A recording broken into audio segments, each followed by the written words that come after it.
Pirates. Although in recent years this term has been associated more with the theft of intellectual property, such as piracy of movies, music, or games, today our story will be about pirates in the classical, if I may say so, sense. When we hear this word, we usually think of Captain Jack Sparrow, Blackbeard, or Francis Drake. Sometimes we imagine more modern Malacca or Somali pirates, and few people know that piracy actually originated before our era, in fact with the advent of shipping. And certainly very few people know about the most colorful representatives of ancient sea robbers and bandits, literally bathed in gold after their raids. So make yourself comfortable and meet our today's heroes, the Cilician pirates, for even the Romans feared them. The name of the Cilician pirates comes from the territory whose ports were most actively used by the pirates as their bases.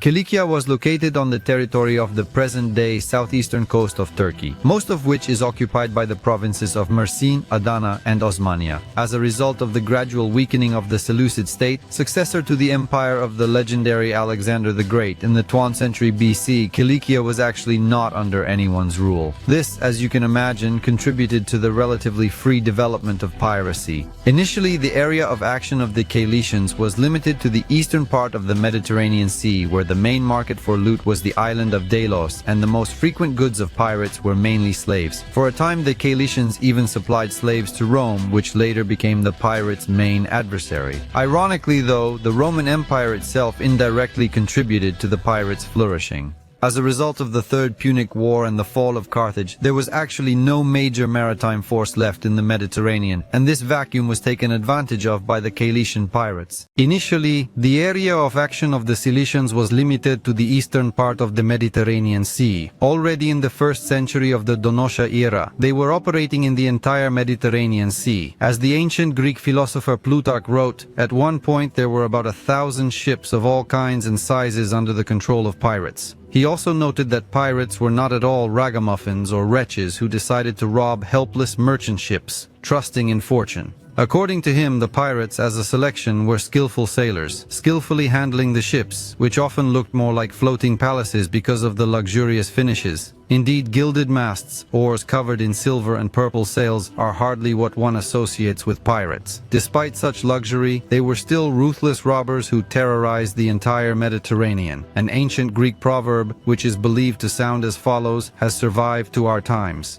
The three worst K-words are Cappadocians, Cretans, and Cilicians. And if the Cilicians have been dealt with, what was the fault of the others? The Cappadocians were allies of the Cilicians and one could say colleagues. They were engaged in land robbery. Well, the Cretans, in addition to being pirates themselves, and often went to the crews of Cilician ships. This is a Kubrazni pirates, but older. A separate mention deserves and religion of the Cilicians. It is believed that they were among the first worshippers of the deity Mithras, whose worship was later popular in Rome, where for some time it even competed with Christianity. The Cilicians showed no respect for other deities and shamelessly plundered temples and shrines dedicated to them. The Cilicians in their time were a force to be reckoned with by everyone without exception. Often the opposing sides tried to make an alliance with the pirates, guided by the principle, "The enemy of my enemy is my friend." Thus, a well-known story tells of the alliance of the Kingdom of Pontus with pirates during the war with Rome.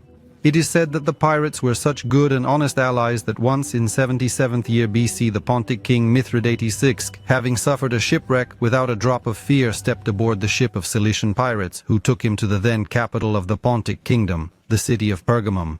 However, the alliance with the pirates was not successful, and the kingdom of Mithridates was defeated by Roman soldiers. However, the victory of Rome in this war once again came out for the Republic sideways. Hellenes from the defeated Pontus, left without a homeland and means of life, flooded in mass into the ranks of the pirates. A number of sources report that the prosperity and level of organization of the Cilician pirates had reached such a level that it was already insulting to be called pirates.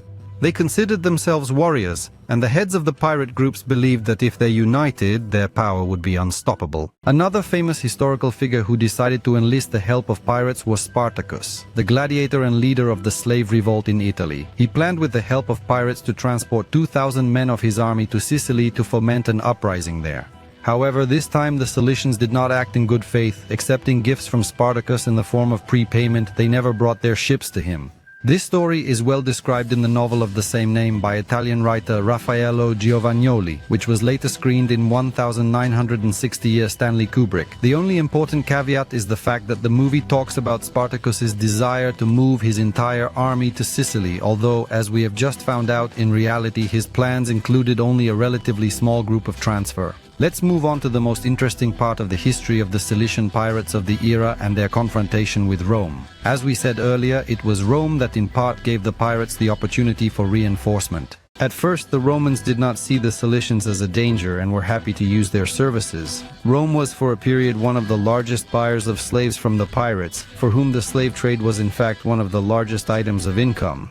It was not until their own ships and cities began to be plundered that the Romans caught on. The Cilicians practiced seizing the ships of influential Romans for ransom for their release. Related to this is the famous story of the kidnapping of the name of young Patricius, whose name later became the nom de guerre, Gaius Julius Caesar. According to Plutarch, young Caesar was captured by pirates who demanded a ransom of 20 talents for him. A talent is a unit of currency weighing approximately 26 kilograms, 520 kilograms of precious metal.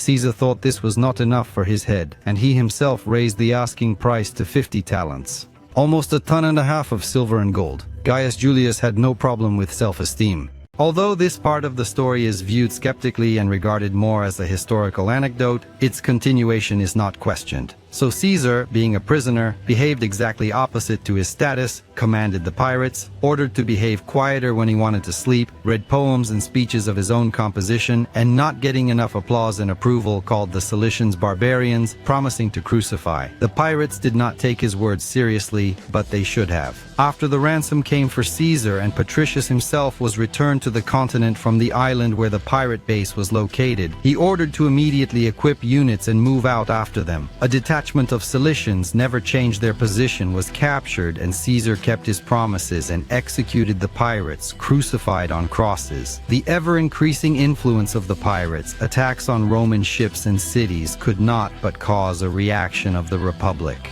The beginning of a full-fledged confrontation with the Cilicians is considered 78th year BC, when several Roman troops led by Publius Servilius defeated pirates both on water and on land. Publius took the fortresses of Old and New Isauris, which were considered impregnable, for which he was nicknamed Isauricus. This, however, did not have a significant impact on the maritime domination of pirates, who began to actively rob the ships of the Romans, which caused serious problems with the supply of grain from Egypt and Sicily. By decision of the Senate, the fight against pirates was entrusted to the prominent commander Gnaeus Pompey, who received unprecedented powers for this purpose, so he could dispose of the entire Mediterranean Sea and the territories of its coast for several tens of kilometers in depth. In his command were about 500 ships, which he distributed to 13 sectors of the Mediterranean and Black Sea, first focusing on clearing the pirates from the paths of ships and food.